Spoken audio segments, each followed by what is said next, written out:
पहला जो पार्ट हमने देखा, उसमें हमने क्या देखा? कौन था प्रेज़ेंट? तो अनुक्त व्याधि जो है, इनमें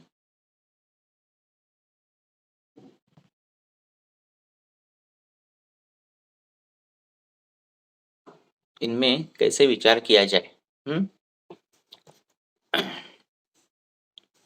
तो वो जो पार्ट हमने जो फर्स्ट पार्ट है वो यूट्यूब पे अपलोड किया है। जिन्होंने नहीं सुना वो सुनो, ताकि जो अभी नेक्स्ट अभी का जो लेक्चर है वो समझ में आएगा। हुँ? तो अभी की कंडीशन अगर हमने देखी, तो बाज़ार में आने वाले अलग-अलग कल्प, उनमें विश्वासार्हता हमारी है क्या? वो बहुत महत्वपूर्ण है, क्योंकि बनाने की जो प्रोसीजर्स है वो इतनी कॉम्प्लिकेटेड रहती है, तो कंपनियां जो है वो बहुत शॉर्टकट ये करती है। कंपटीशन का ज़माना है, तो कम से कम कीमत में ज़्यादा से ज़्यादा दवाइयाँ देना, ये उनका ध्येय रहता है। एक अगर चूर्ण भी मंगवाया तो हमें कभी-कभार वो जो चूर्ण है वो कभी-कभार गलत मिल जाता है। गलत मिल जाता है मीन्स वीर्यहीन मिल जाता है, या फिर जो स्मेल आनी चाहिए उतना वो उसका गंध नहीं आता। आज अगर मैंने मुस्ताह मंगवाया तो वो बहुत ही अच्छा गंध का है, तो नेक्स्ट टाइम जो आएगा वो अ, उतना वो वीर्यवान रहेगा कि नहीं, उसकी हमें गारंटी नहीं है। ये तो सिंगल चूर्ण के इसमें हो गया। कल्प जो हम मंगवाते हैं तो उसमें तो बहुत ही ये हो जाता है कि कंपनियां कैसे बनाती होंगी। हम तो बहुत विश्वास के साथ देते हैं, आरोग्य और दिन देगी, हमने बहुत विश्वास के साथ बहुत अवस्थाओं का विचार करके, सिद्धांतों का विचार करके, अध्ययन पूरा करके अ, हम अगर आरोग्य दी हमने दी, तो उस प्रकार के वो बनाते होंगे क्या? उस पर एक प्रश्न चिन्ह होता है। बहुत बार जो घृत मिलते हैं मार्केट में, वो एज़ इट इज़ घृत मिलते हैं। जैसे मैंने त्रिफला घृत एक बार मँगवाया था, मीन्स मेडिकल में जाके लिया था, तो वो भैंस का घी था, हाँ? तो उसमें कुछ त्रिफला है ही नहीं था। तो इस प्रकार से हमने अगर लेते समय भी हमें पता चल रहा है, पेशेंट को कैसे पता चलेगा ये त्रिफला घृत है? आप तो बोलोगे कि आँखों में डालो, इसका पान करो, और जो घृत आपने जो मेडिकल से प्रिस्क्राइब किया है, वो त्रिफला घृत होगा क्या? इसमें बहुत प्रश्न चिन्ह आ जाते हैं। तो इसीलिए जो है, हमें दवाइयाँ जो है वो खुद लगानी चाहिए, उसका जितना प्लांटेशन करना उतना करना चाहिए, और खुद बनानी चाहिए। कम से कम दवाई बनाओ, 5, 6, 7, 8 आपकी दवाई होनी चाहिए, जो दवाइयाँ आप बना रहे हो खुद की होनी चाहिए, ये ज़्यादा ध्यान रखना चाहिए। और काष्ठशोधन का विचार क्यों? कि आपने अगर सिद्धांतों का विचार किया, पथ्यापथ्य का पालन करने रुग्ण को बोला, जो अगले लेक्चर में मैंने बोला था वो रिपीटिशन नहीं करूँगा।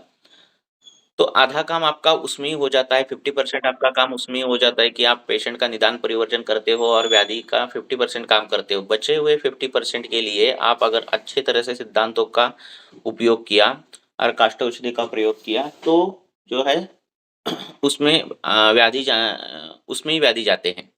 कुछ बड़े-बड़े औषधियों का प्रयोग करने की ज़रूरत नहीं रहती।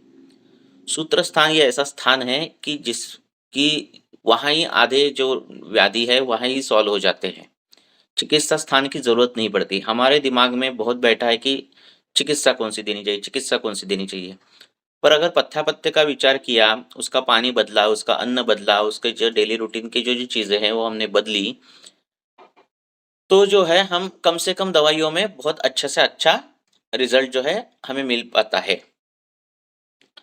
तो हमने पिछले लेक्चर में क्या-क्या देखा था? गामित्व देखा था कि आप अलग-अलग इससे गामित्व का विचार करके दवाइयाँ कैसे दे सकते हो।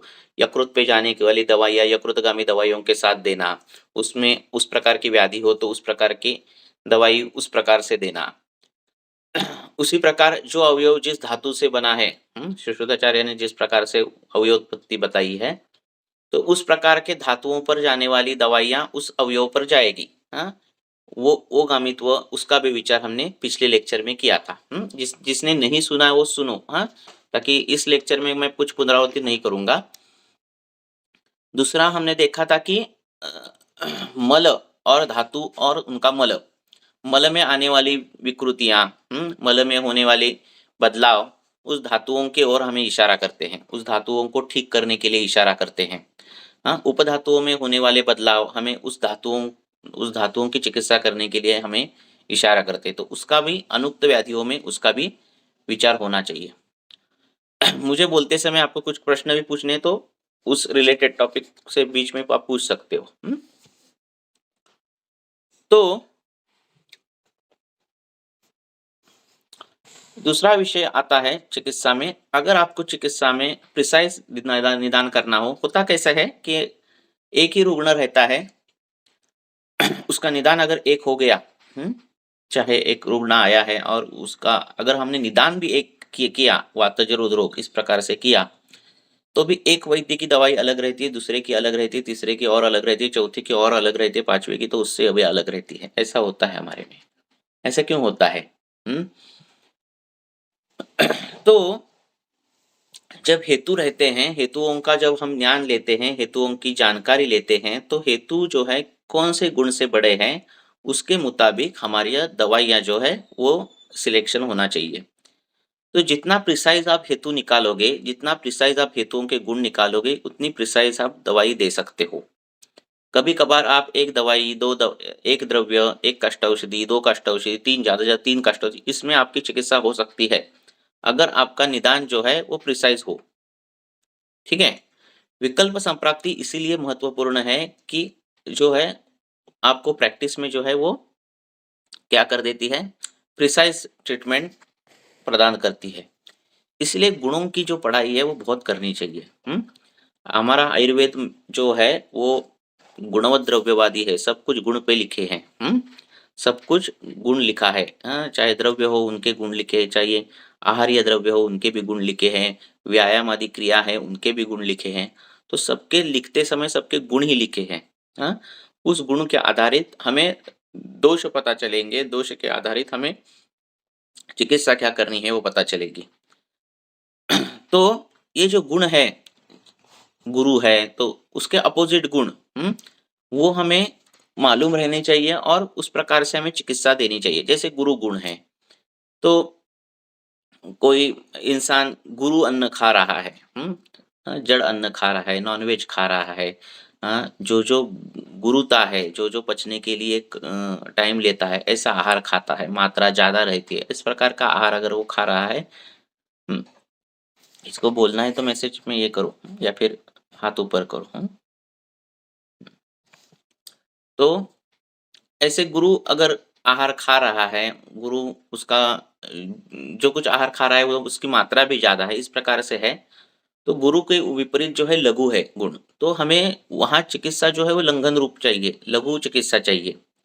ये तो एक सिंपल उदाहरण हो गया गुण के विपरीत, पर ऐसे हर इसमें जो है गुणों का सूक्ष्म विचार करके हमें जो नए-नए हेतु है, उन नए-नए हेतुओं के गुण का विचार करके उस प्रकार के विपरीत द्रव्य, आहार आदि या विहार आदि विचार जो है हमें करते आना चाहिए। जैसे एखादा इंसान है और वो कुछ भी काम नहीं खाता-पीता है, कुछ भी काम नहीं करता, ठीक है?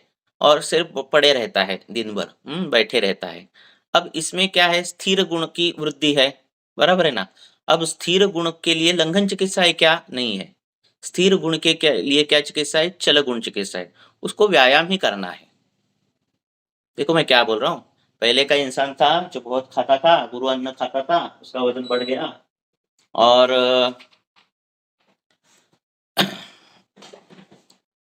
उसका वजन बढ़ गया। अब वजन कम करने के लिए हमने क्या किया? गुरु गुण है ज्यादा है, इसीलिए हमने लघु गुण का लंघन कर दिया उसको, है ना? और एक इंसान है वो भी खाना खाता है ज्यादा, पर उसका हालचाल नहीं है, वो एक ही जगह पर स्थिर है, एक ही जगह पर काम काम नहीं करता, एक ही जगह पड़े रहता है, टीवी देखता है वही। तो ये स्थिर गुण का हेतु है। तो स्थिर गुण की चिकित्सा जो है करने के लिए हमें चल गुण का व्यायाम करना चाहिए। इसको बोलते हैं प्रिसाइज ट्रीटमेंट। अब पहले के पेशेंट को व्यायाम दिया तो भी कुछ गलत नहीं है, दूसरे के पेशेंट को उल्लंघन दिया तो भी कुछ गलत नहीं है, ठीक है? पर प्रिसाइज चिकित्सा जिसको बोलते हैं, गुणों के विपरीत विचार जिसको बोलते हैं। आपको कुछ बोलना है क्या? तो कैमरा चालू करो,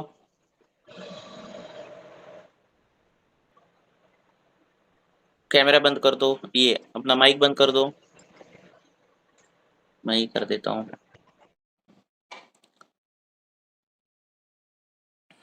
तो इसको बोलते हैं प्रिसाइज स्टेटमेंट। ठीक है, रिजल्ट तो सभी देते हैं, पर प्रिसाइज गुणों का विचार करना और उसके गुण की विपरीत चिकित्सा देना, ये जो चिकित्सा है वो महत्वपूर्ण है। जैसे पूग खाने वाले लोग हैं, अब पूग खाने के बाद जो है विषद गुण बढ़ता है, आंत्र का रुक्षता आ जाती है। अब यहाँ ये रुक्षता दूर करने के लिए हमें पिच्छिल गुण का, हाँ, रुक्ष गुण के विपरीत स्निग्ध गुण का, इस प्रकार की दवाई देनी चाहिए। उसका अगर पेट साफ नहीं हो रहा है तो हमने अगर हरितकी का चूर्ण दे दिया तो उसकी विषदता, उसका रुक्षता और बढ़ेगा। पेट उस समय साफ होगा भी, पर आंत्र की जो रुक्षता है वो कम कम तो होगी नहीं, बढ़ेगी। तो वहां पे एरेंडल तेल देना, इसबगोल देना, ये इस प्रकार के जो पर्याय है उसका प्रयोग होना चाहिए। ठीक है, तो इसीलिए गुणों का विचार जो है बहुत महत्वपूर्ण है। हम्म स्निग्ध गुण के हेतु रहते हैं, आपको दिखते हैं उस प्रकार के हेतु, हाँ, कि वो तेल ज्यादा खाता है, हाँ, करी ज्यादा रहता है। हेतुओं में स्निग्धता रहती है, लक्षणों में स्निग्धता रहती है, त्वचा में स्निग्धता रहती है, सब में स्निग्धता रहती है। तो वो जो स्निग्धता है उसको अगर दूर करना है हमें, तो हमें रुक्ष गुण की चिकित्सा करनी चाहिए। उस प्रकार की स्निग्धता मल में भी आ जाती है, मल भी चिपचिपा होता है, तो वहां हरितकी का प्रयोग जो है, वहां हम हरितकी कर सकते हैं। वहां एरेंडल तेल देने का फायदा नहीं है, वहां इसबगोल देने का फायदा नहीं है। तो इस प्रकार से दोष जो है, गुरु होगा तो लघु उसका विपरीत ये होगा, गुण होगा। शीत होगा तो उष्ण होगा, श्लक्ष्ण होगा तो खर होगा, ये सब गुण दिए है ना। शीत शीत के हेतु है तो हमें उष्ण गुणात्मक चिकित्सा करनी चाहिए। शीत गुणात्मक वात वृद्धि है तो उष्ण गुणात्मक वात शामक द्रव्य हमें देनी चाहिए। रुक्ष गुणात्मक वात वृद्धि है तो स्निग्ध गुणात्मक चिकित्सा होनी चाहिए। तो इस प्रकार से जो है हमें विचार करना आना चाहिए ना। और द्रव्य जो है इस प्रकार से बने हैं, जब वाग्भटाचार्य या फिर आचार्य जब एकल द्रव्य प्रयोग बोलते हैं कि सर्वेषु काशरोगेषु केवलम वा विविधकम, ऐसे जब बोलते हैं तो उनका उनका जो ये है बताने का तरीका कि काश की जो जो कुछ संप्राप्तियां होंगी, चाहे वो वात की होगी, पित्त की होगी, कफ की होगी, अवरोधजन्य होगी, कुछ भी होगी, उस सभी संप्राप्तियों को भंग करने की क्षमता वो विविधकी में है। ठीक है ना। एक वाक्य जब बोलता है इंसान कि सर्वेषु काशरोगेषु केवलम व विविधकम, इस ये बोलना ऐसे ही नहीं बोला जाता ना, हमारे जैसे थोड़ी है जो मन में आया कुछ भी बोले, ऐसा नहीं है। उनका वाक्य प्रमाण है ना। तो इस प्रकार के जब द्रव्य प्रयोग करते हैं तो हमें निरिदिका कासे, तो हमें उस प्रकार से द्रव्यों का विचार करते आना चाहिए। हमने वो एकल प्रयोग किया ही नहीं रहता।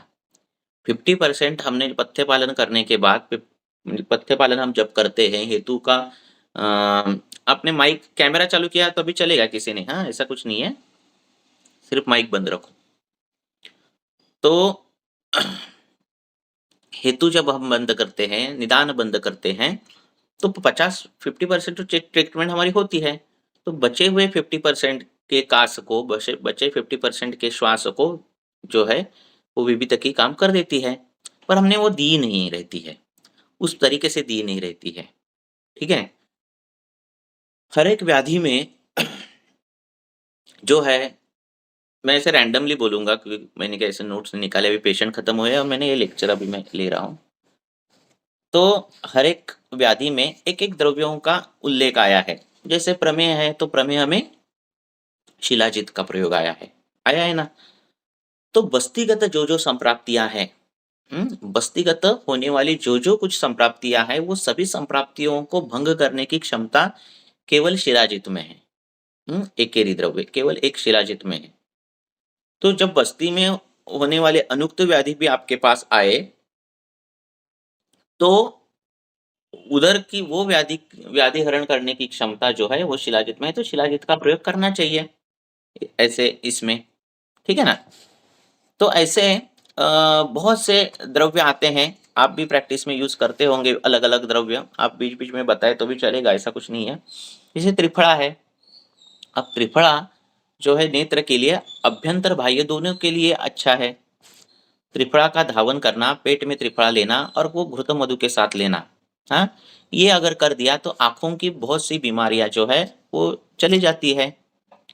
कई बार कई इस अब आँखों का विषय निकला तो है कि शिग्रुपत्र स्वरस जो है वो नेत्र है, हाँ, आँखों के लिए अच्छा है। और सिर्फ़ आँखों के लिए अच्छा नहीं है, वो वातज कुछ अक्षीर विकार, पित्तज अक्षी विकार, कफज अक्षी विकार, सन्निपातिक अक्षी विकार, इन सभियों को शिग्रुपत्र स्वरस का धावन अगर कर दिया जाए, तो अक्षियों के लिए, नेत्र के लिए बहुत ही अच्छा है। तो इसका प्रयोग हमें करना चाहिए। वो शिग्रू पत्र जो है वो इजीली मिल जाते हैं। एक मिनट है, फोन लेता हूँ। है, आवाज आ रहा है? जी रही है सर। सर। क्लियर आ रहा है ना? अभी तक तो आ रहा था ना क्लियर? जी हाँ। आ रही है। तो कहाँ था मैं? हाँ, शिग्रू शिग्रू पत्र। पत्र। हाँ, तो शिग्रू पत्र इस प्रकार से उसका प्रयोग कर सकते हैं आप। एक गांव में एक इंसान जो है मूत्राशमरी के लिए एक दवाई देता था। फिर हमने वो ढूंढा वो क्या देता है ऐसा कि जिससे वो मूत्राशमरी झट से गिर जाते हैं और लोग लाम दूर दूर से वहां आते थे। तो फिर वहां जाने के बाद वो लोग कैसे बताते नहीं हम कौन सी दवाई देते हैं, ये वो है ना। तो बाद में फिर ऐसे उधर से इधर से ऐसे पता चलने के बाद वो पता चला कि वो शिग्रू मूल देता था। शिग्रू का बड़ा मूल जो है कट करके उसने छोटे छोटे पीस करके रखे थे। तो शिग्रू मूल जो है, इसका क्वाथ जो है, वाग्भटाचार्य ने बोला है कि वो अश्वमरी भेदन करता है।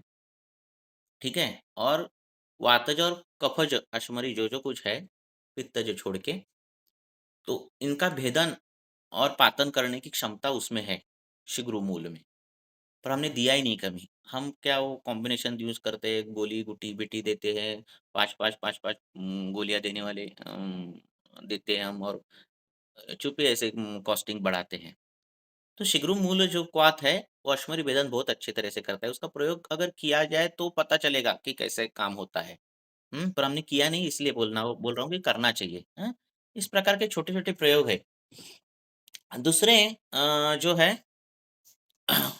जब जब वात व्याधि का पेशेंट आपके सामने आता है, क्लिनिक में आता है, तो कई जो बेसिक चीजें रहती है ना, वो रखनी ही कि एरंड एरंड तेल जो है दूध के साथ देना। ये कॉमन चीज है जो वात व्याधि में बताई गई है कि उसका नित्य सेवन होना चाहिए। हाँ, ये नित्य शरीर का वात शमन करने वाला है, अनुलोमन करने वाला है वात का। गुणों से भी वात शमन करेगा और अनुलोमन भी करेगा। इस प्रकार से इसका काम होगा, तो इसका सेवन करना चाहिए जब वात व्याधि का पेशेंट आता है। आप बाकी के प्रयोग करो, महावात, बृहत्वात, इसमें पैसा खर्च करो, पर जो मूल बेसिक जो चीजें है वो पहले होनी चाहिए। इस प्रकार से होना चाहिए। दूसरा जो है, लहसुन बोला है कि सभी आवृत्तों में लहसुन का प्रयोग करना है।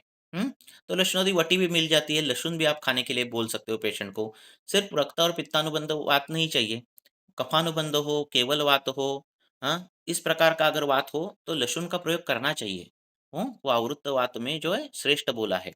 तो इस प्रकार के जो जो सिद्धांत रूपी एक एक वाक्य वाग्भटाचार्य ने बताए हैं, हाँ, उनका एक कलेक्शन करना चाहिए और प्रैक्टिस में ज़्यादा से ज़्यादा उनका प्रयोग होना चाहिए। हुँ?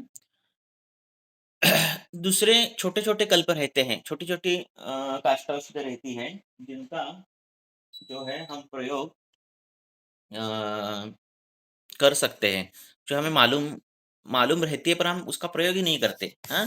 जैसे मिश्रिया का चूर्ण। अब मिश्रिया का चूर्ण किधर भी मिलता है, आप खुद भी बना सकते हो, है ना? मिश्रिया, बड़ीशेप।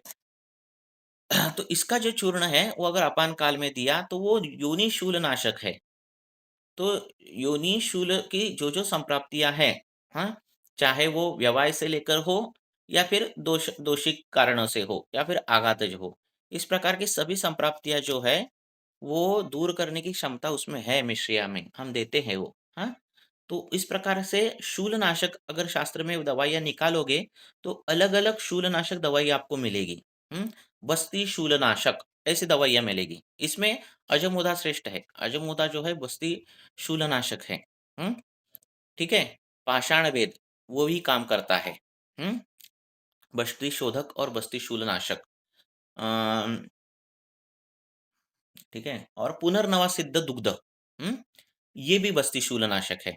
हाँ, जब मूत्राशमरी का पेशेंट हो या फिर उस प्रकार का पेशेंट हो, हाँ, चाहे वो बस्ती में किसी भी कारण से शूल है, तो ये जो दवाइयाँ हैं प्रैक्टिस में वो प्रयोग करनी चाहिए। हमें लगता है ना कि क्या देना शूल में, क्या देना? तो शास्त्र में हर एक शूलनाशक के लिए योनि शूलनाशक, बस्ती शूलनाशक, हाँ, पार्श्व शूलनाशक ऐसी दवाइयाँ दी है। ठीक है ना? तो पार्श्व शूलनाशक में हमें पुष्कर मूल तो मालूम है, पर तुलसी तुलसी स्वरस ये भी शास्त्रकारों ने बताया है। हाँ, तो तुलसी स्वरस जो है वो भी पार्श्व शूलनाशक है, तो उसका भी प्रयोग होना चाहिए। हुँ? आप लिख रहे हो? हुँ? Yes sir. सर तुम्ही ते लसूणचं काय सांगितलं? लसूण कुठे वापरायचं? लसूण पाणी आण ना. पाणी. रक्तपित्तानुबंधी वर्ज्य, हां, पण लसूण. अजून लसूण कुठे वापरायला सांगितलं वातानुलोमक म्हणून? सगळ्या वातव्याधीमध्ये, सभी वातव्याधियों में, हाँ, सभी कफव्याधियों में और सभी कफात्मक व्याधियों में, सभी कोणत्या कफावृत स्वरूपात? वातव्याधियों शिरपाक? में आप इसका प्रयोग कर सकते कसं हो। वापरायचं सर? हाँ, कैसा लशुनानंतरम यूज वायु कर पलांडम परम औषधम। लहसुन जो है बहुत श्रेष्ठ औषधि है। कोणती सर कोणत्या कोणत्या विधीने वापरायचं, म्हणजे हम्म, कोणती आप कल्पना खाने में उसका भी वापरायची? प्रयोग कर सकते हो, हाँ, या फिर अच्छा. लहसुनादी वटी है उसका भी प्रयोग कर सकते हो, या फिर लहसुन की ओके. शुद्धि रहती है उस प्रकार से भी प्रयोग कर सकते हो। तक्र शुद्धि के हिसाब हाँ, से. लहसुन शिरपाक है उसका भी बहुत फायदा होता हम्म. है। हम्म, ठीक है, लहसुन सुखाकर उसकी विधि है शिरपाक की, उस प्रकार से। हाँ, और हम्म, तो हो गया लहसुन। दूसरा जो है, हाँ बोलो, पूछो, आप ही सर पूछो, क्या जैसे पित्तजश्मरी के पूछोगे लिए क्या वैसे होगा? मैं बोलूंगा, बोलो। सर पित्तजश्मरी के लिए क्या होगा? जैसे उसमें शूल होता है, गोक्षुर तो श्रेष्ठ है उसमें पित्त क्या दे जश्मरी सकते के हैं? लिए। गोक्षुर, पित्तज मूत्राशमरी। प्लेन गोक्षुर देना, चंद्रप्रभा नहीं, गोक्षर गुगुल नहीं, कुछ नहीं, प्लेन गोक्षुर देना, पर अच्छा चूर्ण होना चाहिए, हाँ, एकदम फ्रेश। 7-7 8-8 महीने का होगा तो ऐसा लेना चूर्ण, कभी भी ऐसा आपके पास होगा, ऐसा कभी भी जब चूर्ण आए वो खोलना और हर एक चूर्ण की टेस्ट लेना।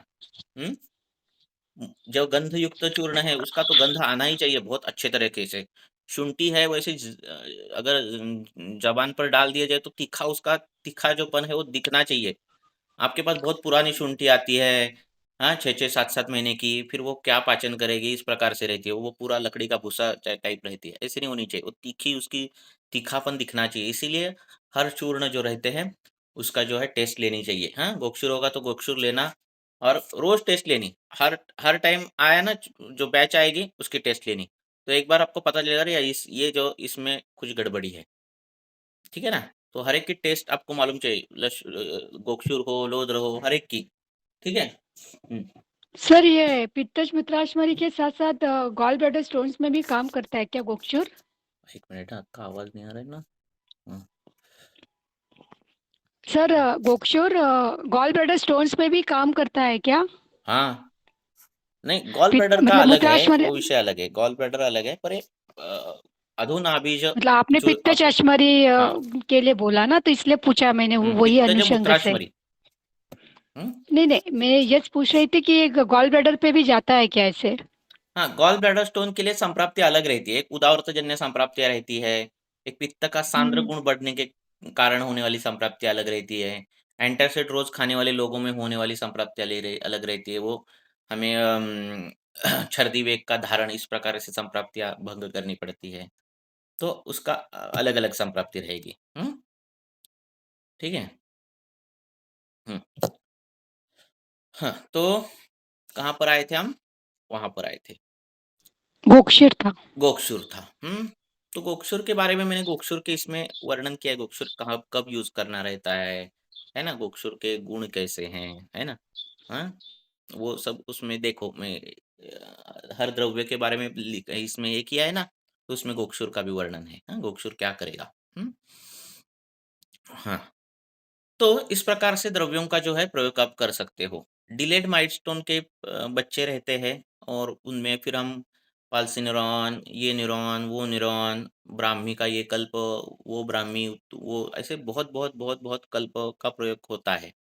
बच्चे है, अग्नि कम है, डिलेड माइलस्टोन, इसका मतलब क्या है? अग्नि भी उसका उनका कम है, जितना अग्नि होना चाहिए।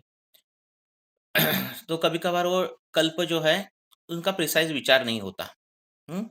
जब बुद्धि मांद्य है और वाणी में दोष है, वाणी जो साफ नहीं है या फिर वाणी न वो बोल नहीं पा रहा है, जितना उस उम्र में बोलना चाहिए, वैसा बोल नहीं पाता है। तो बहुत ही सिंपल कल्प है कि वचा। वचा जो है वो दूध में ये करनी, दूध में उसका सिद्ध करना, हाँ? कम कम मात्रा में लेनी वचा, पर उससे सिद्ध जो दूध है, वो नित्य पिलाना बच्चे को। तो ऐसे होगा तो उसका आजन्म साथ में दूध रहता है बच्चे का, और ये जो वचा है, वो साक्षात वचा है, हाँ? जो वाणी प्रदान करती है वो वचा है। तो ऐसी वचा अगर दूध के साथ नित्य दी, तो वाग्भटाचार्य ने बोला है कि 1 महीने में बुद्धि और वाणी जो है अच्छी हो जाती है। 1 महीना छोड़ दो, 3 महीने, 4 महीने, 5 महीने, 6 महीने आप दे सकते हो। तो प्लेन ऐसा देना कल्प, ये भी एक आत्मविश्वास की बात है, और हमें देना चाहिए, तब हमें रिज़ल्ट मिलेंगे। और जब रिज़ल्ट मिलेंगे, प्लेन वचा दूध के साथ मिली हुई ऐसे इस प्रकार से, तो आपका आत्मविश्वास भी प्रैक्टिस में बढ़ेगा। हुँ? ज्योतिषमती तेल मिलता है, हाँ? इन्होंने प्रश्न लिखा है, तो ज्योतिषमती तेल जो है वो एक-एक थेंब ऐसा जो है ज़बान पे डाल सकते हैं, हाँ? उसका भी प्रयोग अच्छा होता है। हमें बुद्धि वर्धन कब करना है, बुद्धि को स्थिर कब करना है, हाँ? पित्त कब बढ़ाना है, मीन्स उसका अग्नि कब बढ़ाना है, इसमें फिक्स चाहिए हमें करना क्या है। हुँ? जब चल गुण कम करना हो, चंचलत्व कम करना हो, तब हमें घृतादि योग प्रयोग करने चाहिए। पहले से ही बच्चे कभी-कभार मंद रहते हैं, उसमें ही गुरुता रहती है, उसमें ही मंद गुण ज़्यादा रहते हैं, उसमें हमने और घृत दे डाल दिया, तो क्या हो जाता है, वो मंद गुण और बढ़ता है, ठीक है ना? तो हमें कब तीक्ष्ण गुण कब डालना है, ये वचा, ये सब जो है आकार करप, ये सब तीक्ष्णादि है सब योग, है ना?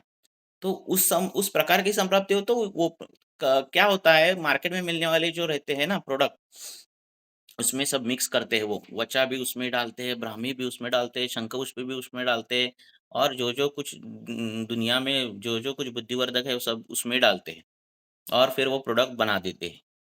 तो ऐसे थोड़ी आयुर्वेद रहता है ना?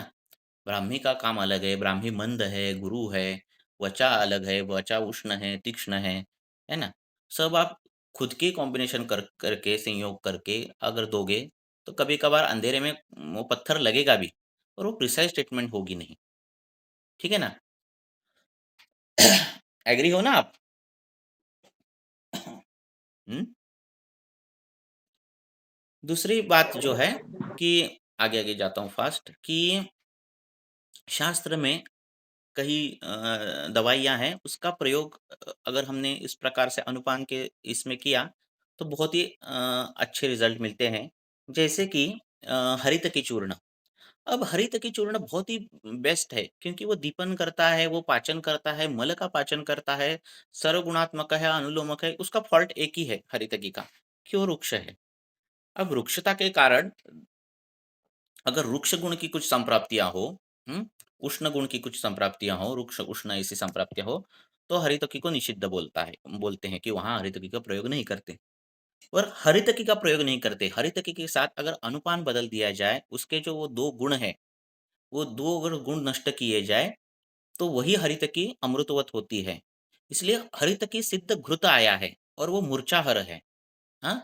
वो मूर्छा दूर करता है, हाँ? अब हरितकी का रुक्ष गुण और हरितक का उष्ण गुण जो है घृत ने ये कर दिया, और ऐसा हरितकी सिद्ध घृत अलग-अलग जगह पर आप कर सकते हो, जहाँ-जहाँ अम, उस प्रकार की संप्राप्ति हो, मूर्छा जैसी संप्राप्ति हो, उस प्रकार में उसका प्रयोग कर सकते हो। वही हरितकी को अगर स्निग्ध गुण दिया जाए, गुरु गुण दिया जाए, तो वही हरितकी गुड़ के साथ प्रयोग आता है, और वो गुड़ के साथ प्रयोग हरितकी का अर्श और शोथ में आया है। हरितकी, अर्श और शोथ में। कितना सिंपल योग है कि आपको गुड़ लेना है, हरितकी चूर्ण लेना है, उसकी गोलियाँ बनानी है। पेशेंट को ही घर में बनानी है, और वो गोलियाँ अर्श है, तो आपान काल में सुबह 2 गोली, दोपहर को 2 गोली, शाम को 2 गोली, ये गोली खानी है। कितना सिंपल योग है, कितना सस्ता योग है। ₹200 200 और ₹250 ज़्यादा से ज़्यादा किलो हरितकी मिलेगी। ₹20 का दवा ये हो जाएगी आपकी। तो वो चूर्ण जो है हरितकी चूर्ण गुड़ के साथ अगर ले लिया तो शोथ भी की भी संप्राप्ति, वातज कफज शोथ की भी संप्राप्तियां नष्ट होती है और अर्श की भी संप्राप्तियां नष्ट करता है। हरितकी जो है वो अर्श की संप्राप्तियां नष्ट करने में बहुत ही श्रेष्ठ औषध है, क्योंकि उसमें सब कुछ है जो अर्श में नहीं है। वो अग्निवर्धन करने वाली है, वो सरह है, वो बोलो सर अपान काल में अपान काल में। हाँ, क्योंकि गुड़ जो है उसका गामित्व रक्त और मांस के प्रति है। गुड़ का गामित्व जो है वो मांस और रक्त के प्रति है। तो उस गामित्व में अगर हमने हरितकी दे दी तो अर्श की संप्राप्ति वो दूर करती है। ये मैं नहीं, ये मेरा दिमाग नहीं है, कुछ भी नहीं है, ये सब जो वाग्भटाचार्य बोलते हैं वही सिर्फ मैं विस्तार से बोल रहा हूँ। तो उसका गुड़ के साथ जो प्रयोग है वो आया है। दूसरा सर सुरवारी हिरडा ना? हाँ हिरड़ा हिरडा सुरवारी। हिरड़ा यस। हरितकी चूर्ण जो आपके पास आता है वो जब छोटा रहता है तो उसको बाढ़ हिरड़ा बोलते हैं। हाँ, तो एक तो हो गया क्वाथ हरितकी का घृत हो गया मूर्छाहर। दूसरा क्या मैंने बोला, हरितकी का गुड़ के साथ प्रयोग बोला। तीसरा जो है सर एक मिनट। हाँ सर, समझो कि मतलब मल थोड़ा पिच्छिल है। हाँ मतलब पिच्छिल है, मतलब भिन्न भिन्न भिन्न मल प्रवृत्ति है, लेकिन स्किन मतलब जो त्वचा है वो रुक्ष है, खर है, परुष है। तो उसमें भी हम मतलब ये हरित्यादि घृत या मतलब ऐसे मतलब घृत कल्पना हाँ के, हाँ वैसे यूज कर सकते हैं हाँ क्या ना, कर हरितकी सकते हैं को? ना, हाँ कर सकते हैं हाँ ना, कर हाँ ना। सकते हैं, क्योंकि एक जगह मतलब आप बोल रहे थे ना कि वो भी देखना है कि हमें मल मतलब जो मल मतलब एज पहले स्थूल एज पूछना मल है नहीं। कि हाँ त्वचा जो है पहले से ही रुक्ष है, क्या भी रुक्ष है, पहले से ही बचपन से ही कि रुक्ष है अगर तो वो पहले से प्रकृतितः। ऋषि, हाँ हाँ तो प्रकृतितः हाँ है, तो वो लक्षण प्रकृति को तो ज्यादा नहीं है। ध्यान रखना है। अच्छा, ऐसा लेकिन नहीं, प्रकृति ऐसा तो ऐसा नहीं होता कि वात हाँ प्रकृति के इंसान को कफज व्याधि नहीं होंगे, ऐसा नहीं होता कुछ।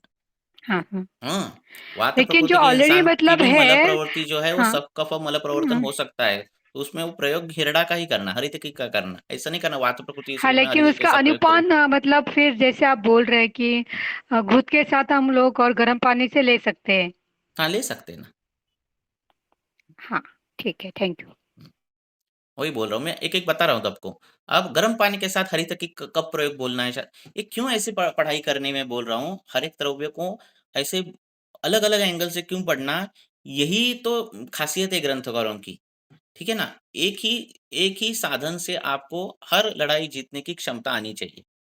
हाँ, जब आप अभी बोला आपने कि हरितकी का प्रयोग अगर हमने गर्म पानी के साथ किया तो इसका प्रयोग गर्म पानी के साथ अम, अपने पक्व जीर्ण प्रतिशाय में उसको बोला है। जीर्ण प्रतिशाय में शाय में इसको हरितकी जो है वो पानी के साथ आप ले सकते हो, उसका बहुत फायदा होता है। देखो हरितकी घृत के साथ हो गई, गुड़ के साथ हो गई, फिर किसके साथ हो गई, उष्ण जल। हाँ उष्ण जल के साथ हो गई। अब यही हरितकी जो है अगर मधु के साथ ले ली, हरितकी क्वाथ, हरितकी का क्वाथ और उसमें मधु डालकर ले लिया, तो उसका प्रयोग कहाँ पे आया है, कंठ विकारों में आया है। देखो कंठ विकारों में आया है।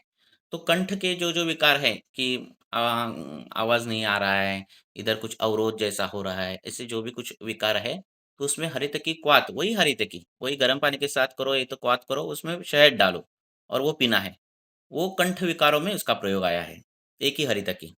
वही हरितकी घृत और मधु के साथ उसका अगर प्रयोग किया जाए तो वो पांडु कामला, हाँ इस प्रकार की संप्राप्तियां उससे नष्ट हो जाती है, एक ही हरितकी से।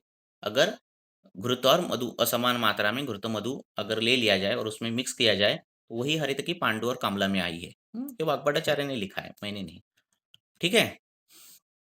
हम्म क्या क्या हो गया, घृत हो गया, मधु शहद हो गया, क्वाथ हो गया, क्वाथ और मधु हो गया। तो हरितकी प्लस सैंडल भी है क्या? हम्म हरितकी प्लस सैंडल। हाँ हरितकी सेंधव तो पेट फूलना, हाँ भूख नहीं लगना, ऊर्ध्ववात, हाँ इस प्रकार की जो जो संप्राप्तियां है उसमें हरितकी और सेंधव बहुत ही अच्छा रिजल्ट मिलते हैं। हाँ हरितकी और सेंधव का। तो इसका भी वाग्भटाचार्य ने ये कौन से अध्याय में दिया है हरितकी और सैंधव? तो ये तो ऋतु हरितकी में लिखा दिया होगा, है सर। ऋतु हरितकी में तो आया ही है, ठीक है। दूसरी बात कि अभी वो रेफरेंस नहीं मालूम। दूसरी बात कि ऋतु हरितकी में आया ही है। अब इसी ऋतु में वर्षा ऋतु में ही सैंधव के साथ लेना है ना, यस सर। है ना। Yes sir. दूसरी बात क्या, तो हरितकी प्लस शक्कर भी आया ना सर। हरितकी शर्करा। शक्कर आया है। वो ग्रीष्म शायद ऋतु में। शरद ऋतु में आया है शायद। हाँ, शर्करा हरित हाँ, की शरद ऋतु में है। हाँ, ऋतु हाँ। में। अब दूसरी बात है कि अगर शरीर में स्तंभादि लक्षण ज्यादा हो, कफ के स्थिर गुण के मंद गुण के लक्षण ज्यादा हो, हाँ, जैसे अखड़न है, हाँ, शरीर स्थूल हुआ है, हाँ, इस प्रकार से गुरु गुण ज्यादा हो शरीर में, तो वही हरितकी जो है उसका प्रयोग गोमूत्र के साथ आया है। हरितकी गोमूत्र साथ में लेना और चाटना, ठीक है। झट से स्तंभ जाने की क्षमता है उसमें। केवल उसमें पित्तानुबंध नहीं होना चाहिए, रक्तानुबंध नहीं होना चाहिए, बस इतना हो तो कफ का लेखन करने की क्षमता, कफ को नाश करने की क्षमता वो हरितकी और कौन है, गोमूत्र में है। और हरितकी सर सैंधव मग के साथ ले किती सकते हो। घ्यायचं दूसरी असतं गोष्ट, मग अब हरितकी गोमूत्र में किती हमें घ्यायचं सर? कितना लेना है गोमूत्र फिर? अ, देखो इसका पेशेंट के हिसाब से है, आप गोमूत्र के साथ उसका चाटन भी ले सकते हो, हाँ, वही ठीक है, क्योंकि ज्यादा गोमूत्र पीना कुछ ये नहीं, पहले से हरितकी उष्ण और ये सब कुछ है, गोमूत्र उस प्रकार का है, तो सिर्फ सिर्फ उसके लिए चाटन जो लिया एक तो भी मतलब हो 1 सकता चम्मच है। 2 चम्मच, हाँ, 1 आध हम्म, चम्मच ज्यादा हो जाएगा उसका मतलब। हो सकता है, हाँ, उसमें हो सकता है। अभी अर्श है, और अर्श में बोला मैंने कि हरितकी बहुत ही श्रेष्ठ है, उसी प्रकार चूर्ण भी श्रेष्ठ है, चूर्ण की भी चूर्ण मिलता है। हरितकी और चूर्ण का चूर्ण मिक्स करके रखना बस, और ये चूर्ण जो है अर्श की जो जो संप्राप्ति है वो एकदम झट से कम कर देता है। हरितकी और दोनों ही सरगुण के है, और पेट साफ होता ही होता है पेशेंट का, बहुत अच्छी तरह से होता है पेट साफ, ठीक है। तो ये भी प्रयोग करो। उसमें अधमान आदि लक्षण है तो सैंधव आदि प्रयोग करना। वातज इस प्रकार से है तो सैंधव आदि प्रयोग करना। और बस्तीजन्य कुछ संप्राप्तियां है और अधमान आदि लक्षण है, शूलादि संप्राप्ति है और अधमान आदि लक्षण है तो अजमोदा का प्रयोग करना। हरितकी और अजमोदा बहुत ही श्रेष्ठ कॉम्बिनेशन होता है। अजमोदा का स्निग्ध गुण उसको मिल जाता है जो इसको इसके पास नहीं है, ठीक है, तो वो और अच्छा काम कर देती है हरितकी। हरितकी, केवल हरितकी प्रयोग अगर बहुत समय तक दे दिया जाए तो शुक्र का भी द्रवत्व कम हो जाता है। तो ज्यादा देर तक देना, इसमें एक ये रखना कि कब तक देना, इसलिए वो बोला कि इसके साथ दो, हाँ, गुड़ के साथ, घृत के साथ, इस प्रकार से जो अनुपान है वो अनुपान का प्रयोग करके हरितकी का प्रयोग करो। बोलो और क्या। सर बहुत बार गोमूत्र अवेलेबल नहीं होता और पेशेंट लेना भी नहीं चाहते हैं, तो सिर्फ गोमूत्र गोमूत्र अगर अर्क भी नहीं मिलता है। देना है। क्या सर? हम्म तो सर गोमूत्र की जगह क्या ले सकते हैं सर? नहीं, जगह क्यों लेना, गोमूत्र गोमूत्र है, हाँ, तीक्ष्ण है, उष्ण है ना। दूसरा कुछ कल्प यूज करो। कुलत है गोमूत्र जैसा, ठीक है ना। पेशेंट लेना चाहिए, पेशेंट नहीं लेना है हमारा नहीं प्रॉब्लम, सब कुछ लेता है, पत्थर भी खाएगा, उसको ठीक होना है तो कुछ भी करेगा, है ना। मद्य क्या अच्छी लगती है क्या, इसलिए लोग पेशेंट पीता है मद्य? नहीं पीता, उसके बाद मद जो आता है वो अच्छा लगता है उसको, इसलिए मद्य पीते हैं लोग, है ना। तो पीते समय थोड़े अच्छा रहता है वो। तो नाक बंद करना और ये करना। हाँ। दूसरा क्या मैं बोल रहा था, हरितकी हो गया, अभी बहुत है हरितकी, अभी याद आनी चाहिए सब कुछ हरितकी। उसी प्रकार जो है शुंठी का प्रयोग, शुंठी और गुड़, ये जो प्रयोग है, अग्निमांद्य है, शोथ की संप्राप्ति है, शुंठी और गुड़। इसमें विबंध की संप्राप्ति है तो अदरक और गुड़। देखो क्या बोल रहा हूँ, अगर विबंध की संप्राप्ति, पेट नहीं साफ हो रहा है, अधमान आदि लक्षण है, अग्निमांद्य है, तो अदरक और गुड़।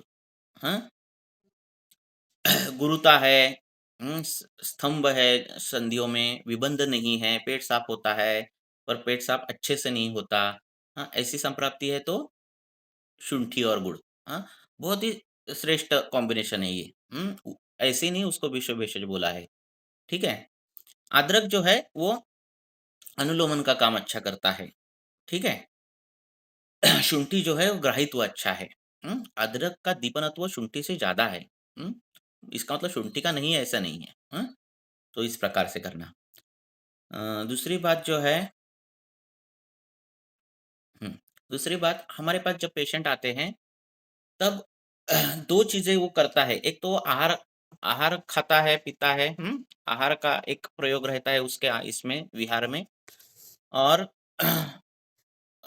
जलपान। तो जो जल रहता है वो सिद्ध जल कभी भी देना बहुत ही फ़ायदेमंद रहता है। चाहे कुष्ठ का पेशेंट हो तो उसको खदीर सिद्ध जल दे दो।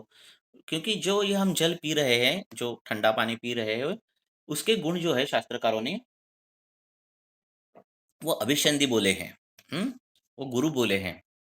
जल हमें गरम माने उबाल कर ठंडा पानी पीना यही हमें आयुर्वेद सिखाता है। क्योंकि उसका जो गुण है वो लघु कर देता है वो जल उबालना जो है उसके गुण जो बदल देता है उसका अभिसंधत्व जो है वो अनभिसंधत्व हो जाता है।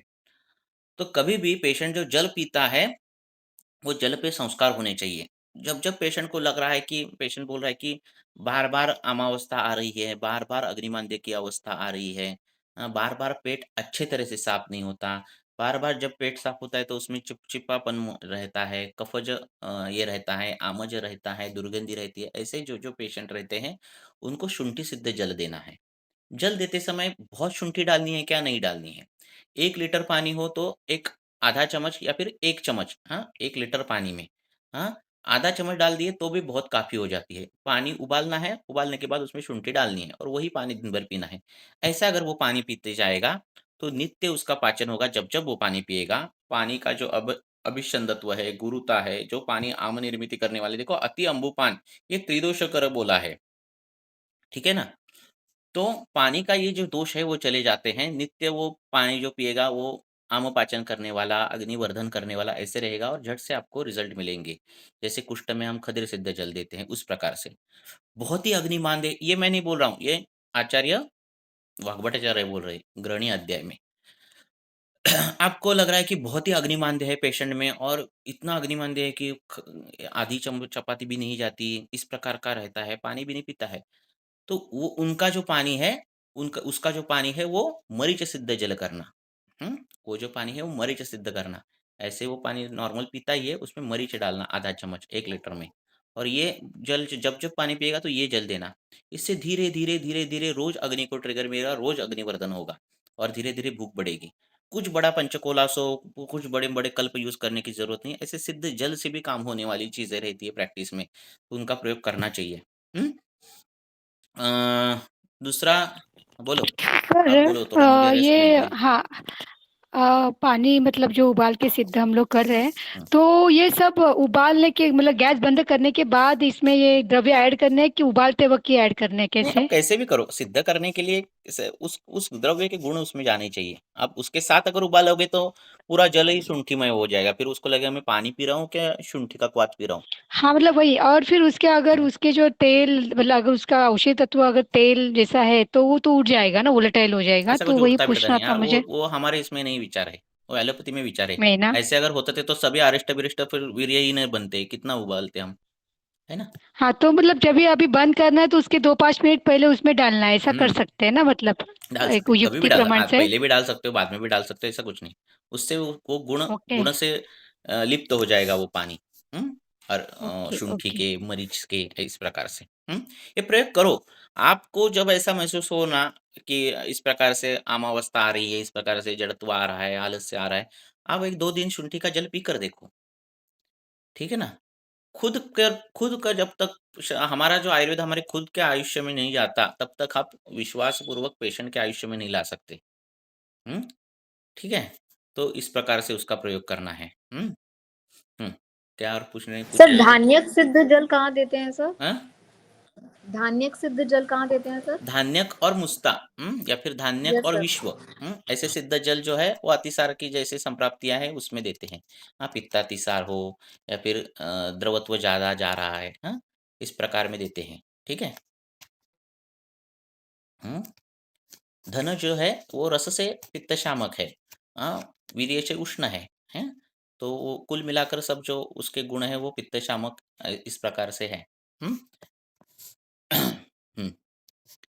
तो ये सब जो है वो वाग्भटाचार्य ने वर्णित किए हैं।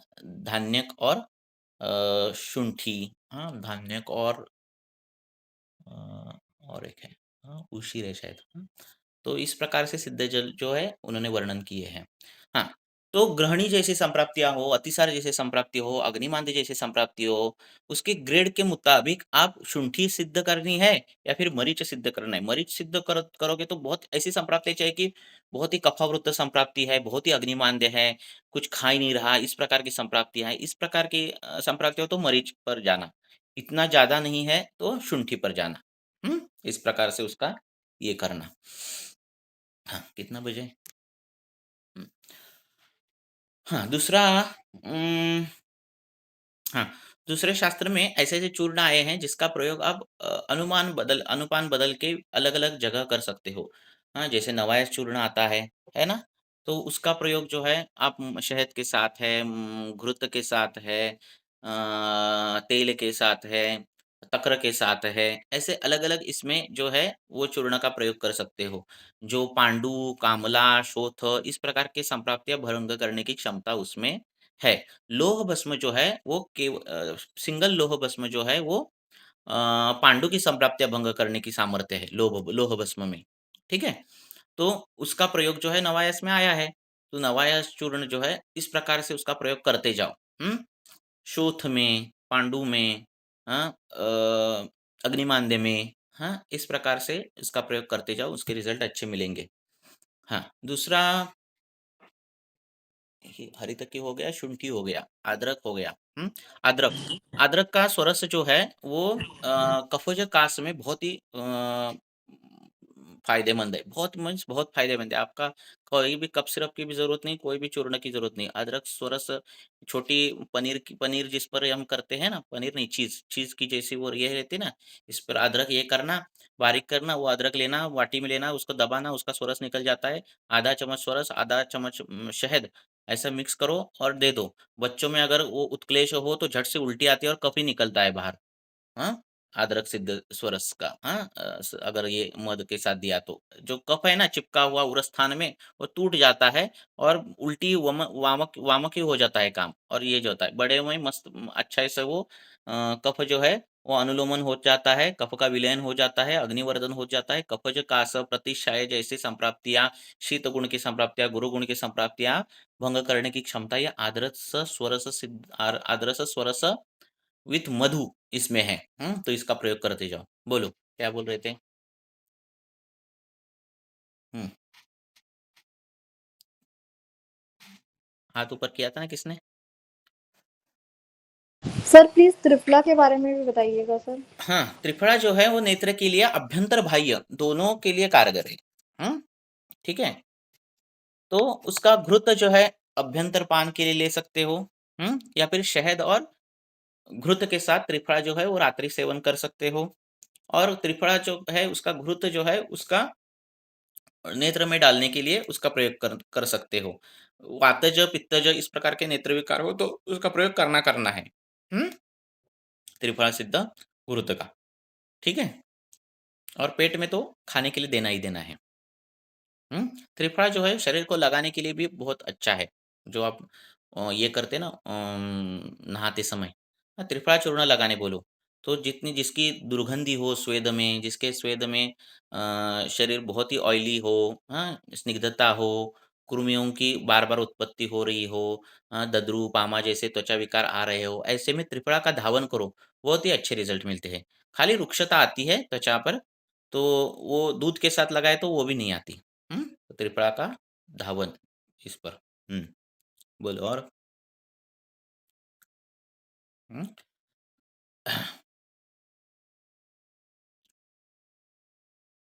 हम्म,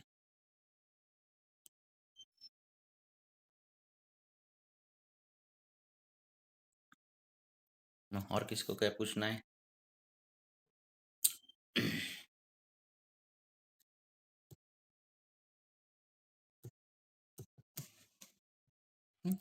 उसी प्रकार अश्मरी में अपने अर्श में अर्श में तो आए हैं ये प्रयोग है ना। पाठा आया है, पाठा का जो गामित्व है गुदगामित्व है। और पाठा का प्रयोग बिल्व के साथ, पाठा का प्रयोग अजमुदा के साथ, पाठा का प्रयोग हरितकी के साथ, पाठा का प्रयोग बिल्व हो गया, हरितकी हो गया, अजमुदा हो गया, हाँ, देवदार के साथ, धमा हाँ, हाँ बोलो, धमासा धमासा के धमासा साथ, हाँ, इस प्रकार से पाठा का प्रयोग करना है। जहाँ आपको लग रहा है कि शूलजन्य संप्राप्तियाँ इस प्रकार की संप्राप्तियाँ हैं, या फिर आपको लग रहा है कि मल का पाचन नहीं अच्छी तरह से हो रहा है, हाँ, प्रेशर बहुत पतला बहुत मीन्स अर्श है पर पतली टॉयलेट को होती है, ऐसे भी लोग रहते हैं कि अर्श है पर मलबद्धता नहीं है, हाँ, ऐसे में जो है पाठा और बिल्व का प्रयोग करना है, ठीक है। सिर्फ अर्श है और चाहे वो कफज है, पित्तज है और वातज है, कोई भी है तो पाठा धमासा काम करता ही है। हाँ, पित्तज है तो पाठा गोक्षुर का प्रयोग करो। हाँ, पित्तज में पाठा और धमासा का भी रोल अच्छा दिखता है, तो उसका भी प्रयोग आपान काल में करो। पाठा धमासा सुरण और अभया, हिरडा, तो ये ऐसे कॉम्बिनेशंस है ना। खाली वातज है तो चेंज करना है, पित्तज है तो चेंज करना है, ऐसे चेंज करोगे ना। पित्तज है तो गोक्षुर ये सब धमासा विमासा ऐड करना, मूत्र रस ऐड करना, ऐसे करोगे आपान काल में दोगे तो भी अर्श जाता है। कुछ महंगी दवाई देने की जरूरत नहीं होती, 10-10 दिन में रिजल्ट मिलते हैं अगर आपका निदान परफेक्ट हो तो। हाँ, तो इस प्रकार के भी प्रयोग करो।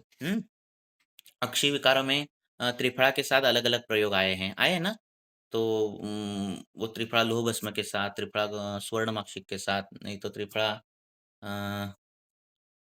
यष्टि के साथ, इस प्रकार के योग आए हैं, हाँ, तो उसका विचार भी इसमें करो, ठीक है। अभी त्रिफला आपने बोला इसीलिए। दूसरी बात क्या है, बहुत पेशेंट हमें ऐसे मिलते हैं कि आजकल जो पेट नहीं साफ होता, तो पेट नहीं साफ होता इस पर ज़्यादा काम करो, है ना। तो हमें हरितकी कब देना है, किसके साथ देनी है, सैंधव के साथ देनी है, अजमुदा के साथ देनी है, गुरुत्व का प्रयोग हरितकी का करना है, ये पहले निर्धारित करो। एरेंडेल तेल कब देना है इसका ये निर्धारित करो कि कब कौन से गुण बढ़ गए और फिर हमें क्या देना है। हाँ, अनाह आधमान ऐसे अगर लक्षण हो तो अनाह, आधमान और ऊर्ध्ववात इस प्रकार के लक्षण हो तो पिपली मूल जो चूर्ण है उसका प्रयोग अगर हरितकी के साथ किया या फिर प्लेन वो पिपली मूल दिया तो भी वो लक्षण अच्छे हो जाते हैं। उदावर्त है और उद्गार ज़्यादा आते हैं, उद्गार आते हैं तो उद्गार कईयों के अच्छे भी आते हैं, कईयों के गंदे भी आते हैं। तो उद्गार शोधक चीज़ें है, जैसे सौरवर्चल है तो वो उद्गार शोधक है ना, तो उसका प्रयोग आप कर सकते हो। इस प्रकार से सौरवर्चल प्लस हरितकी ऐसा प्रयोग कर सकते हो। तो इसके भी रिजल्ट बहुत अच्छे मिलते हैं, कुछ अलग से दवाई देने की जरूरत नहीं पड़ती, इतना दिया काफी रहता है। हाँ, पीसीओडी के पेशेंट रहते हैं जिनमें पेट नहीं साफ होता और बाद में अर्श की संप्राप्ति या फिर पेट नहीं साफ होता और बाद में ये पीसीओडी पता चल जाता है, तो ऐसे में जो है हरितकी का कॉम्बिनेशन जो है हरितकी गुड़ के साथ इस प्रकार से जो है वो प्रयोग कर सकते हो। वात पित्तज। हाँ, पूछो प्रश्न, रैंडम लेक्चर है, कुछ भी पूछो, जितना पूछोगे उतना मैं बोलूंगा, बोलो।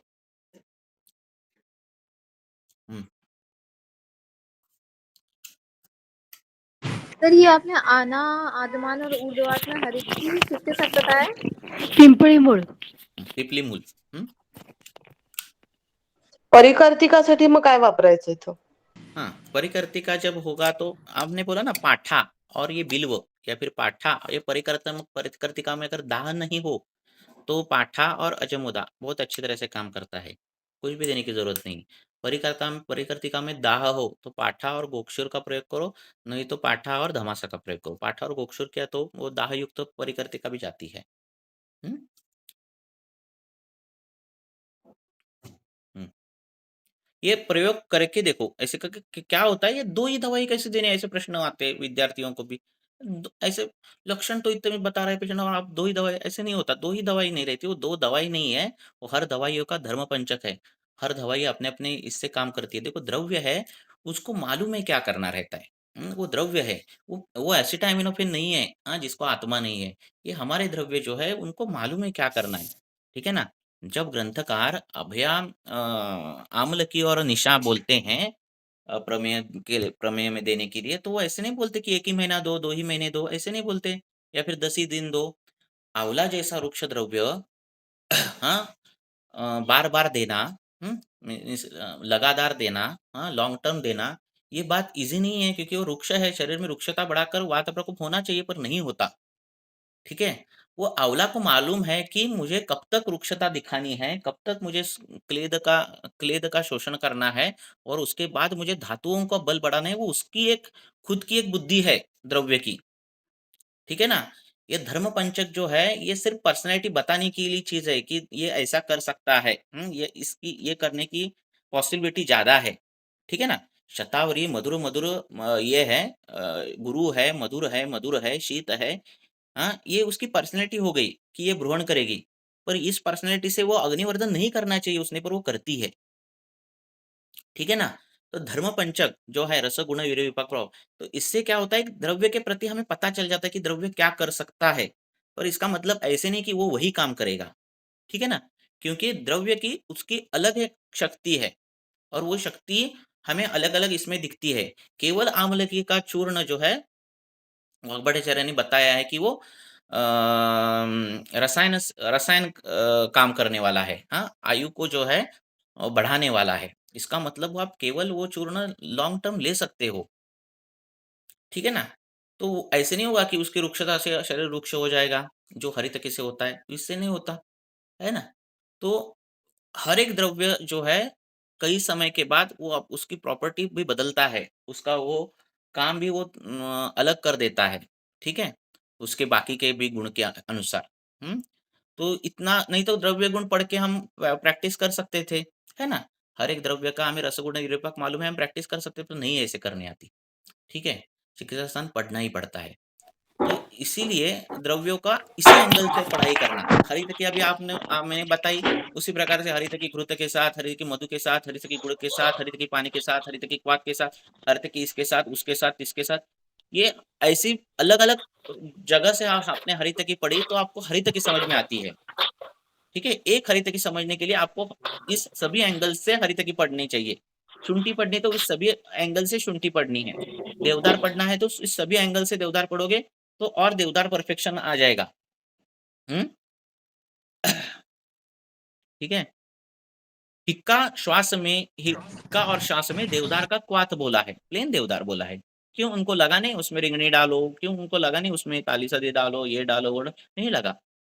ठीक है ना, तो ये जब बोलते हैं ग्रंथकार कि ये केवल चूर्ण इन दोनों व्याधियों में आप काम कर सकते हो, ये चूर्ण आप इसमें काम कर सकते हो, तो इनका बताने का वही है कि ये इस द्रव्य के रसगुण वीर्य विपाक, इसके धर्म पंचक इस प्रकार से बने हैं कि इस व्याधियों की हर प्रकार की संप्राप्तियां, मैक्सिमम संप्राप्तियां भंग करने की क्षमता उसके रसगुण वीर्य विपाक में है। सिर्फ आप उसको क्वाथ के स्वरूप में दे दो या अवलेह के स्वरूप में दे दो, मधु के साथ दे दो, ये जो अनुपान है उन्होंने बोला है वर्णित, उस प्रकार से दे दो। ठीक है ना, तो ऐसा है। और सर पिपली और पिपली मूल में क्या बेसिक डिफरेंस है सर? आप बोल रहे हो, आज सुनाई नहीं दे रहा है बारिश की वजह से, बोलो जरा आवाज बढ़ाओ।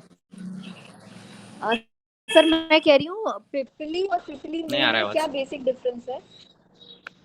मेरा आवाज कम है, एक मिनिट। ती विचारते पिंपळी आणि पिंपळी मूळ मध्ये काय फरक आहे? कुछ भी नहीं आ रहा है आवाज। पिंपळी आणि पिंपळी मूळ याच्यात काय फरक आहे? पिंपड़ी रहती है, पिपली मूल रहता है। एका पिंपली जो है वो झाडाचा यकृतगामी है, वो यकृत में अभिषंदत्व नष्ट करने वाली है। अगर पिंपली के साथ कोई दवाई दी तो वो यकृत में काम करती है ना।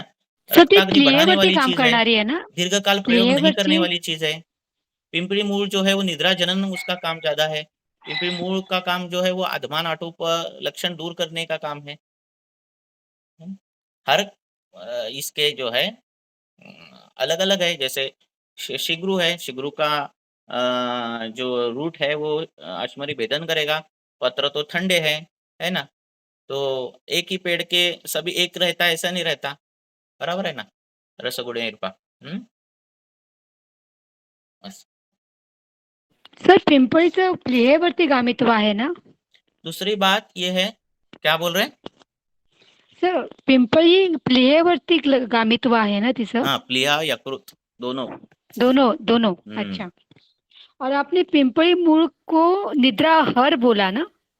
हम्म अच्छा, निद्राहर है फिर, मतलब जिसको ज्यादा मतलब अति निद्रा निद्रा की तकलीफ है, या मतलब आवरण है कफवातम का, तो दे सकते हैं क्या उसका हाँ, काढ़ा बना के? मुख्य उसका जो शास्त्र में हमारे वर्णन है वो पिपली मूल जो है शास्त्र में वाग्भटाचार्य ने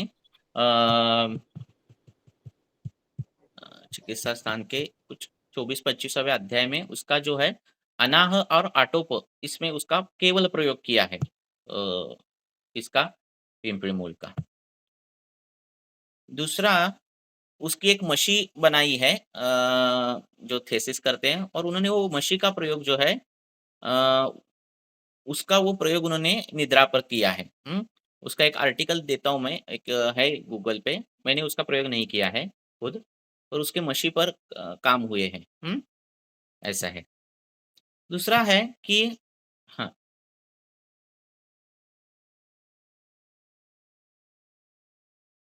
हाँ, आमाशयगत विष, हाँ, विषय का एक विचार, अभी टाइम नहीं है पर बताता हूँ कि विषय का विचार अलग-अलग आया है चरक में, कि रसगत विष है तो क्या करना है आपको, रक्तगत विष है तो क्या करना है आपको। ये अनुक्त व्याधियों में इसका जो है विष का जो विचार है वो आपको करना है अनुक्त व्याधियों में, हाँ? तो मांसगत विष हो गया तो आपको खदीर दे सकते हैं, हाँ? नींब दे सकते हैं। रसगत हुआ तो आप क्या दे सकते हो? रक्तगत हुआ तो आप क्या दे सकते हो? श्लेष्मातक दे सकते हो। आमाशयगत विष हो गया तो क्या दे सकते हो? तो तगर का चूर्ण आया है आमाशयगत विष में, हाँ? शहद के साथ।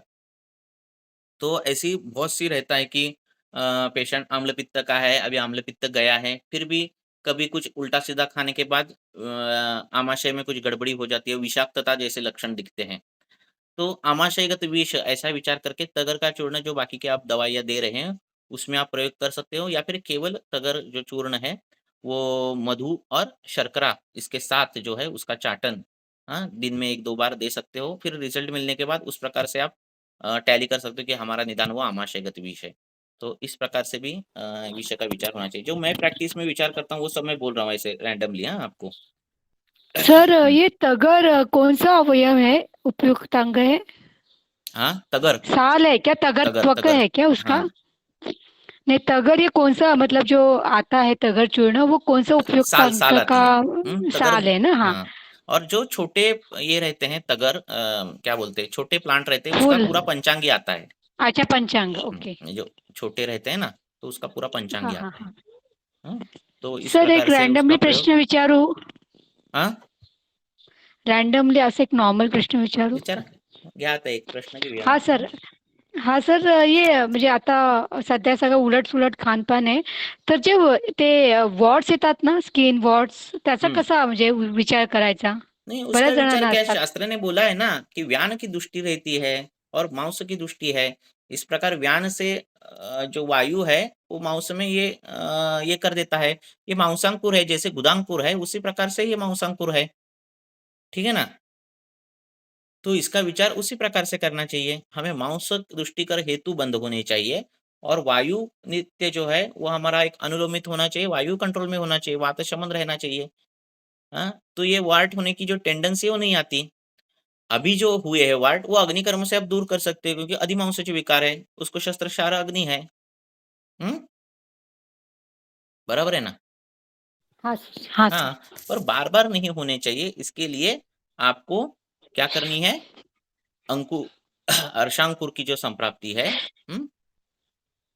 वो हमें भंग करनी है, ठीक है। मग तिथे मग मांसपाचक योग वगैरे वापरला तर हाँ, चालेल वापरायचं का? ना. हाँ. मांसपाचक योग हे करना.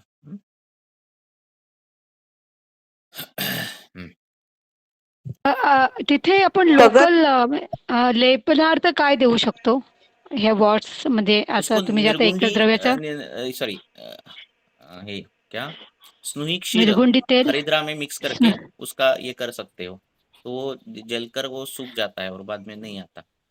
पर वो क्या और रहना सर चाहिए, वो अगर उस मतलब पर ही अगर लगाना मतलब चाहिए। पेशेंट के अगर स्नोइक्षित नहीं मिल रहा है तो निर्गुंडी तेल कई हद तक काम करेगा क्या? नहीं करता नहीं करेगा? वो, अच्छा. और उधर ही लगना चाहिए वो क्षार। नहीं तो आगे साइड के इसमें लग गया त्वचा तो जल जाती है। तो इसलिए वो अग्निकर्म करना वो श्रेष्ठ है। अधिमांस विकार अग्निकर्म करो। सर तो वो विदाग्नि मशीन से करेंगे तो हो सकता है ना? किसके? हाँ, मतलब मेरे पास सब है, विदाग्नि मशीन भी है, करना। नॉर्मल अपना शला का भी है, तो कर सकते हैं ना? कर सकते हैं, कर सकते हैं। ओके. कदर सर जो है, तगर कशासाठी कदर की सांगितलं? चिकित्सा जो बोली है शास्त्र ने, कदर, हाँ? तो कदर की चिकित्सा हम डायरेक्ट अग्निकर्म करते हैं, और शास्त्र में जो बताई है वो बोले कि शस्त्रेण उल्लेखित, पहले शस्त्र से उसको काटना है, ठीक है, और उसके बाद काटने के बाद जो है कोई भी तेल से वहां दग्ध करना है। तो कोई तेल है आपके पास तो गर्म करो और वो जहां काटा है वहां दग्ध करो। तो उससे जो है वो तेल में स्रोतोगामित्व रहता है सूक्ष्म, और वह अंदर जाकर वो जो उसकी संप्राप्ति है वो भंग करता है। हम अभी व्यवहार में सब कुछ सभी लोग अग्निकर्म ही डायरेक्ट करते हैं, वो ठीक है, पर शास्त्र में इस प्रकार से बोला है। पहले काटना है ब्लेड से और इससे, ठीक है, स्टरलाइज, और फिर काटने के बाद जो है वहां पे दग्ध करना है। तेलेन दग्धेत, तो तेल से वो दग्ध करना है। इस प्रकार से शास्त्र में कभी कभार वर्णन किया रहता है ना चिकित्सा, तो उसी प्रकार से करनी। खुद का दिमाग क्यों चलाना होता है, अग्निकर्म किया तो भी वो जाता ही है, पर बोला ऐसे है तो ऐसे ही करना। और